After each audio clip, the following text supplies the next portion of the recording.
Ọhaneze ndị Igbo ike na-eme unu na unu ma na okwu anyị na-agbaghalị kemgbe anyị efere mbụ ụwa bụ maka nwanne anyị nwoke bụ Jpac akpụọla. Achọrọ m ka unu gee ntị ka unu nụ ihe nne ya ukwu bụ Akwa Okuko kwuru. Unu ma na Akwa Okuko nwee ka o si eme. So onwe ihe achọrọ m ka unu pay attention to this thing maka na asị ihe na-eme mmadụ a na-amụta ihe. Gee ntị ka unu nụ ihe Akwa Okuko concerning arrest Jpac and ka o sikwa caution ndị mmadụ ka ha male ihe ha na-ekwu na efere mbụ ụwa maka ada ama maka mgbasa ya akụ aya sị na mgbasa ya achụ nta achụọ na Owerri nchi na vidio unu fụ.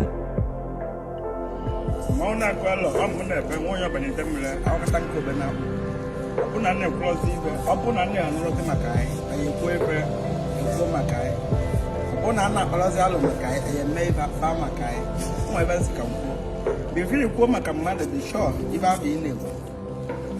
mana o nwere ebe anyị ga-ekwulu tata anyị echekwusi ya na o nwere ibe ikwu n'ike echi niile ọtụ ahụ nga na ibe ya bụ ikwusie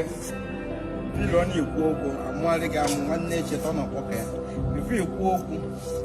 malụ na onye abụ ya na-agwa okwu na onye karịrị na onye ihe difendị ngwa ka ọ bụrụ na o chi ya taa o nwere ibe nji ekwu ibe abụ maka na ọgwa ndị abụba abụ soshal midia nwere na-ekwu nabaghị ekwu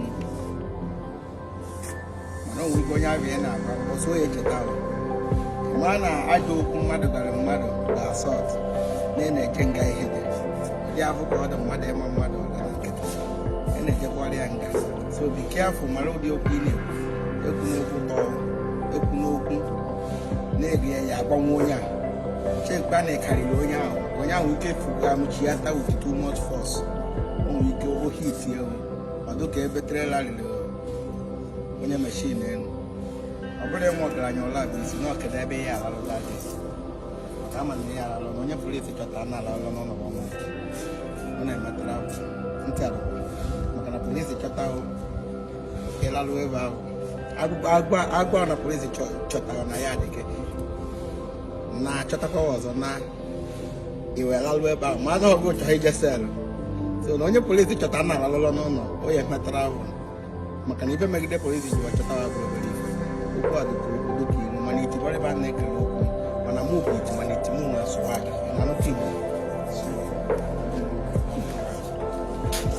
Igbo ekenekwa m onye ọbụla na-asị biko ka unu si na-eche vidiyo nyere na ya aka na-agbasa ozi ya maka na ozi anyị nwa bụkwa na ihe abụkwa na ezigbote ihe na-eme ka onye ọbụla wee na-amụta ihe maka ada ama onye ọbụla ti soshal midia ọ na-akọ ka o si wee dị ya mma mana ekwuchakwa m ka ọ ha m n'ọnụ na-asị dododo ụmụ ibe onye mara onye ji Jpac si ha ala ya ka anyị sikwa ekwu okwu mbụ na nwa mmụọ emegbu na nwa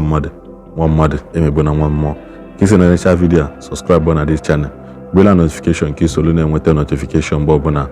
anyị tiri vidiyo ọfụ isile aka na subscription button anyị enwenụ mgbe ọzọ.